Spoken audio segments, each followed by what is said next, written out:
O primeiro-ministro israelense, Benjamin Netanyahu, disse hoje que vai controlar toda a faixa de Gaza. Essa fala dele vem diante de uma pressão internacional gigante para que Israel permita a entrada de ajuda humanitária no território. A Mariana Jean-Jacques volta para o CNN Prime Time, então, para nos trazer mais detalhes, mais informações. Mariana, boa noite novamente.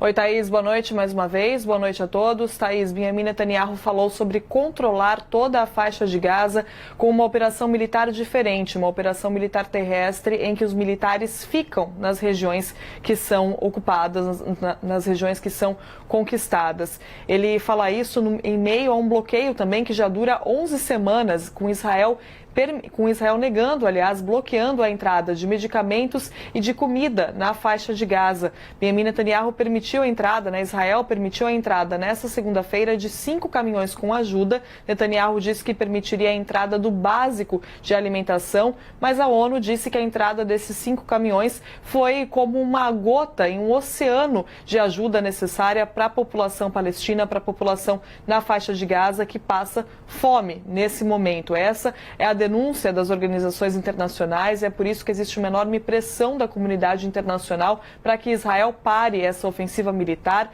e retire esse bloqueio, permita a entrada, então, de medicamentos e de comida na faixa de Gaza.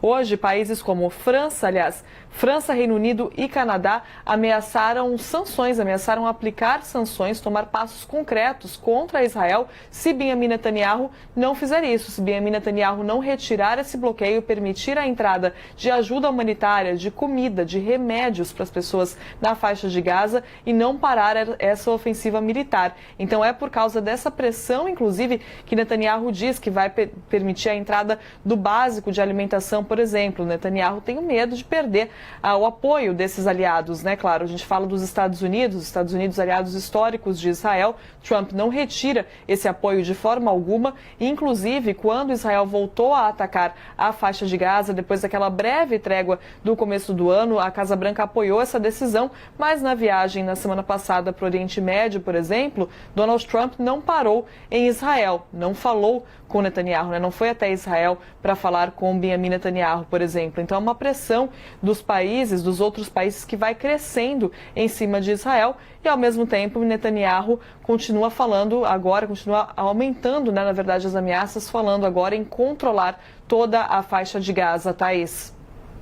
Obrigada, Mariana. Boa noite para você. Lorival Santana já comigo. Lorival, o Benjamin Netanyahu parece cercado de todos os lados numa emboscada entre os seus aliados internacionais e o seu ministério com uma força política que quer a radicalização. O que a gente pode esperar entre essa estratégia de ocupar Gaza e atender aos apelos da comunidade internacional de deixar a entrada de ajuda humanitária? Esse anúncio de hoje do Netanyahu de controlar toda a faixa de Gaza diz respeito a uma reação, uma resposta a duas questões. Em primeiro lugar, está havendo negociações indiretas entre Israel e o Hamas em Doha, no Catar. O Hamas propôs soltar 9 reféns em troca de um cessar-fogo de 60 dias e da entrada de 400 caminhões com ajuda humanitária. Lembrando que ainda existem 21 reféns vivos e 30 reféns mortos, provavelmente. Israel, por sua vez, por sua parte, quer toda a desmilitarização da faixa de Gaza e a expulsão dos líderes do Hamas. Existem informações hoje, inclusive, de que o irmão do ex-líder do Hamas teria sido morto hoje, ou o novo líder do Hamas, Mohammed Sanjar, teria sido morto. Mas isso não está confirmado. De qualquer forma, Israel quer decapitar o Hamas e desarmar o Hamas, desmilitarizar a faixa de Gaza. O Stephen Witkoff, que é o enviado de Trump, propôs um plano de 40 dias de cessar-fogo com entrega de alguns reféns. Por outro lado, o gabinete israelense não quer nenhuma negociação com o Hamas, quer a total destruição do Hamas, e alguns integrantes querem realmente colonizar de novo a faixa de Gaza. Esses integrantes são os ministros das Finanças, Relações Exteriores e da Segurança Nacional, reúnem 18 deputados na Knesset, os partidos deles. E a maioria do Netanyahu é apenas de 8 deputados. Então ele depende desses ministros. E então ele está ao mesmo tempo colocando pressão sobre o Hamas para aceitar as condições israelenses, dizendo assim: se vocês não se desmilitarizarem, não aceitarem a saída dos seus comandantes, dos seus líderes, nós vamos aí matar vocês e retirar as armas de vocês. Mas as IDF, que são as Forças de Defesa Israelenses, não gostam desse plano, porque sabem que seria muito complexo desarmar, retirar todas as minas, tirar todo o arsenal, desarmar, enfrentar o Hamas numa guerra de guerrilha.